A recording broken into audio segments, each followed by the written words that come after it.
टुनटुनी नाम की चिड़िया रहा करती थी। आज टुनटुनी की शादी है।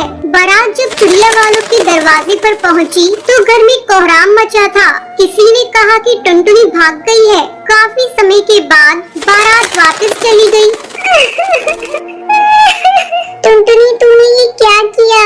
टुनटुनी तो पार्लर से ही अपनी दोस्त कालू के घर चली गई थी। माँ बाप की इकलौती बेटी थी, उनकी इज्जत मिट्टी में मिल गई थी। टुनटुनी जब कालू के घर पहुँची तो कालू को किसी और चिड़िया के साथ देखकर उसके पैरों तले जमीन खिसक गई थी। मैं तो कहीं की नहीं रही, अब कौन सा मुंह लेकर मैं घर जाऊँ? मुझसे शादी का वादा किया और यहाँ दूसरी चिड़िया के साथ रंगरलियां मना रही हूँ। मैं सारे गहने जेवर लेकर इसके साथ शादी का ख्वाब देख रही थी। टुनटुनी निराश होकर घर की तरफ लौट आई। पूरे घोंसले में मातम पसरा हुआ था। घर के भीतर से रोने की आवाजें सुनाई पड़ी। तभी माँ की चीख सुनकर वो सहम गई। मैं बहुत अभागी हूँ, लगता है सदमे ने पापा की जान ले ली। मुझे यहाँ से तुरंत निकल जाना चाहिए। वो तुरंत सुंदरवन जंगल को छोड़कर दूसरे जंगल की तरफ उड़ गई। उसे खुद नहीं पता था कि शादी के मंडप से भागकर वो कहाँ जाएगी। अपने दुर्भाग्य पर उसकी आंखें बरस पड़ी। अचानक उसके कानों में एक जानी पहचानी सी आवाज टकराई। एक्सक्यूज मी, क्या मैं यहाँ बैठ सकती हूँ? अरे भूरी तुम? टुनटुनी तुम कहाँ जा रही हो? और इतनी सजी सवरी और बाकी घर वाले कहाँ हैं? बस बस पूरी, इतने सवालों का जवाब एक साथ कैसे दूं? अब पहले बैठ जाओ। ये बच्ची तुम्हारी है, बहुत प्यारी है, पर इतनी कमजोर क्यों है? हाँ, मेरी ही बच्ची है गुड़िया। इसी के इलाज के लिए दूसरे जंगल जा रही हूँ। इसके दिल में छेद है, इसका ऑपरेशन करवाना है। ओह, आई एम सॉरी, पर तेरे पति देव कहाँ है? दिखाई नहीं दे रही। टुनटुनी, मेरे पति टुन्नू इस दुनिया में नहीं है। हमने उनके माता पिता की इच्छा के विरुद्ध कोर्ट मैरिज की थी। वो लोग ना हमें आशीर्वाद देने आए और ना ही हम कभी उनके पास गए। ओहो, ये तो बहुत दुख की बात है। वैसे तुम बताओ कहाँ जा रही हो? टुनटुनी ने भूरी को सब कुछ बता दिया। अच्छा, तुम रो मत, मेरे साथ ही चलो। मेरे ससुर जी बहुत रईस कौआ है, उनके कई कारखाने हैं, कहीं न कहीं तुम्हें काम मिल ही जाएगा। ओह थैंक्स पूरी, मैंने MBA किया है इसी साल। मैं अपनी मर्जी से शादी करना चाहती थी, पर मम्मी पापा ने अपने आगे मेरी एक भी न सुनी। मजबूर होकर मुझे घर से भागना पड़ा, पर शायद मम्मी पापा सही थे। टुनटुनी की आंखों से आंसू गिरने लगे थे। टुनटुनी रोना बंद करो, मैं भी पहली बार ही ससुराल जा रही हूँ। जब मेरे ससुर जी ने टुन्नू के मरने की खबर सुनी तो उनका सारा गुस्सा पानी हो गया। उन सभी ने तो मुझे और मेरी बच्ची को देखा भी नहीं है। उन लोगों ने ही पत्र लिखकर मुझे बुलाया है। बहुत देर तक बातें करते करते दोनों नदी किनारे पर ही सो गयी। तभी अचानक एक तेज तूफान आ गया। चारों तरफ अफरा तफरी मच गई थी। तेज हवा से एक डाल सीधा भूरी के ऊपर आकर गिरी। उसके माथे से खून की धाराएं बह रही थी। टुनटुनी, मेरी एक मदद कर दो। मैं शायद जिंदगी और मौत से जूझ रही हूँ। मेरे पास समय नहीं है। प्लीज मेरी बच्ची को उसके दादा दादी के पास पहुँचा देना और तुम उसकी माँ बनकर ही जाना। वो मुझे नहीं पहचानते। ये कहते कहते भूरी की आंखें बंद हो गई थी। टुनटुनी की रोते रोते हिचकियां बन गई थी।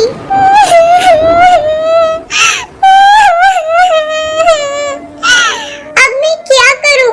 भूरी को छोड़कर कैसे जाऊं? उसने गुड़िया को सीने में जोर से बीच लिया और भूरी के बताए पते पर पहुंच गई। घर क्या, वो तो पूरी हवेली थी। टुन्नू के पिता कड़कनाथ सेठ ने उसे देखते ही कहा, आओ बेटी भूरी, हमें माफ कर दो। हमसे बहुत बड़ी गलती हो गई जो हमने इतने दिनों तक अपने बच्चों से दूरी बनाकर रखी। ऊपर वाले ने हमें उसकी सजा दे दी है। टुन्नू की माँ सुंदरी देवी ने उसे गले लगा लिया और कहा, लाओ बच्ची को मुझे दे दो। अरे कलावती, भूरी भाभी का सामान टुन्नू के कमरे में रख दो। भाभी को उनका कमरा दिखा दो।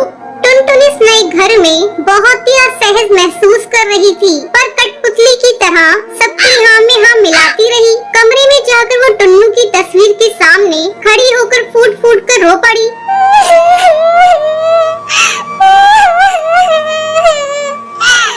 आप मुझे माफ कर दीजिए, मैं आपको नहीं जानती, पर आपकी बच्ची के लिए और अपने ठिकाने के लिए मुझे आपकी विधवा का रूप धारण करना पड़ रहा है। भूरी की भी यही इच्छा थी। मैं विधवा बनकर इस घर में कब तक रह पाऊंगी?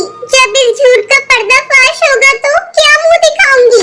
ये सोचते ही उसका कलेजा मुंह को आ गया। तभी दरवाजे पर सुंदरी देवी को देखकर उसने उन्हें कमरे में आने के लिए कहा। हमने जब टीवी में समाचार सुना कि जंगल में तेज तूफान और बारिश ने कहर बरसाया है तो सारी उम्मीदें खत्म हो गई थी, पर तुम्हें देखकर नया जीवन मिल गया। चल खाना खाकर आराम कर लो, सुबह डॉक्टर के यहाँ भी जाना है गुड़िया को दिखाने। जी माँ जी, उसको वहाँ रहते हुए 1 साल होने को आया। अब समय आ गया है मैं लोगों को सच्चाई बता दूं। किसी इंसान को कब तक धोखे में रख सकती हूँ मैं। यही सोचकर वो सास के कमरे की तरफ बढ़ गई। तभी सास की आवाज उसके कानों में पड़ी। मैं इतनी बड़ी बात कैसे कह सकती हूँ, अगर वो नहीं मानी तो? एक बार कहकर तो देखो, उसकी मर्जी के बिना हम कुछ नहीं कर सकते। देव कबूतर ने खुद ही मुझसे उसके साथ शादी के लिए प्रस्ताव रखा है। वो टुन्नू का दोस्त है। टुनटुनी ने सुना तो उसकी आंखों से आंसू आ गई। वो तुरंत अंदर चली गई। बापूजी, माँ जी, मुझे आप दोनों से कुछ कहना है। बोलो बेटी। गुड़िया भी पूरी तरह से स्वस्थ हो गई है। अब आप लोगों को मैं धोखा नहीं देना चाहती। पर क्या? बोलो।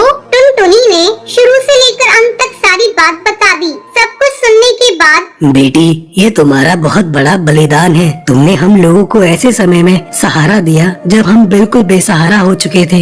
एक तरफ टुन्नू की मौत और दूसरी तरफ भूरी की मौत का समाचार सुनकर शायद हम दोनों टूट ही जाते, पर तुम्हारे उस झूठ ने हमें जीवन दान दिया है। ये सच है। इतने दिनों तक तुम हमारे घर में कुंवारी विधवा बहू बनकर रही।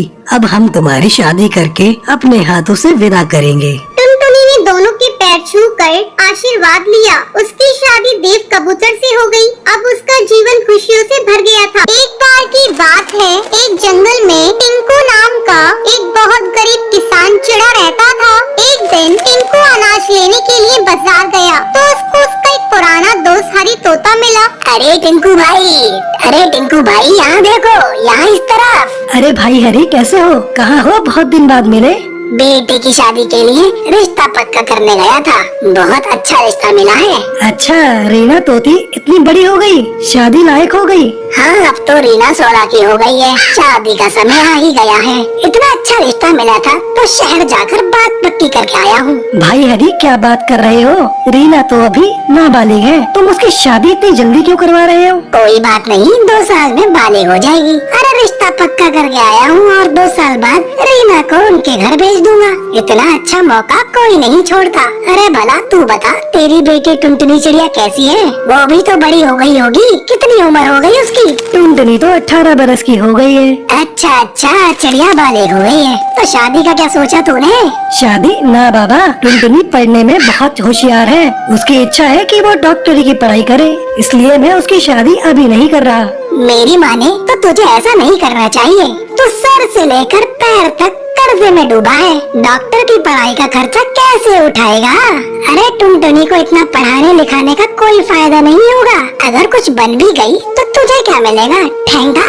टिंकू को हरी की बात का बहुत बुरा लगता है, लेकिन वो उससे कुछ नहीं बोलता। दोनों दोस्त एक दूसरे का हालचाल पूछकर अपने अपने घर निकल जाते हैं। वहीं शाम को टुनटुनी दुकान जाने के लिए निकलती है तो रास्ते में उसको उसकी सहेली पिंकी दिखती है। अरे पिंकी, कैसी हो? बिल्कुल ठीक हूँ, तुम बताओ कैसी हो? मैं भी बहुत अच्छी हूँ। क्या बात है, आजकल सिलाई कढ़ाई छोड़ दी? बबली आंटी पूछ रही थी। दरअसल मैं मेडिकल की पढ़ाई कर रही हूँ। 1 महीने बाद मेरा एग्जाम है तो उसकी तैयारी में लगी हुई हूँ, इसलिए अभी सिलाई और कढ़ाई नहीं कर पाऊंगी। चलो मैं चलती हूँ, फिर टाइम हो रहा है। टुनटुनी दिन रात मन लगाकर पढ़ती है और एग्जाम की तैयारी करती है। कुछ दिनों बाद कुछ लोग टुनटुनी के घर आते हैं और बाहर से चिल्लाने लगते हैं। टिंकू, ओ टिंकू, बाहर निकल। ये मैं क्या सुन रहा हूँ?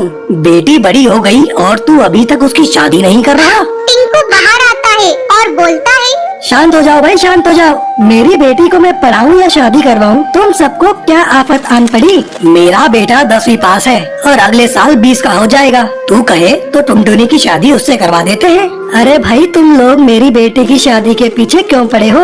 मुझे उसको डॉक्टर बनाना है, वो अभी शादी नहीं करेगी। राम राम राम, क्या बात कर रहा है? लड़की को पढ़ा रहा है? ना तेरे पास पैसे, ना रहने को ठीक सा घर और इतना बड़ा मेडिकल का खर्चा। तेरे को पता भी है तू क्या सपने देख रहा है? परिंदे को उतने ही पैर फैलाने चाहिए जितनी उसकी चादर हो। देखो भाइयों, मुझे सब चीजों का पता है। मैंने बैंक से लोन ले रखा है। मेरी बेटी जब डॉक्टर बन जाएगी तो सारा लोन चुका देगी। तुम सब देखना, वो एक बहुत बड़ा मुकाम हासिल करेगी और तुम सबकी बोलती बंद कर देगी। हा हा हा।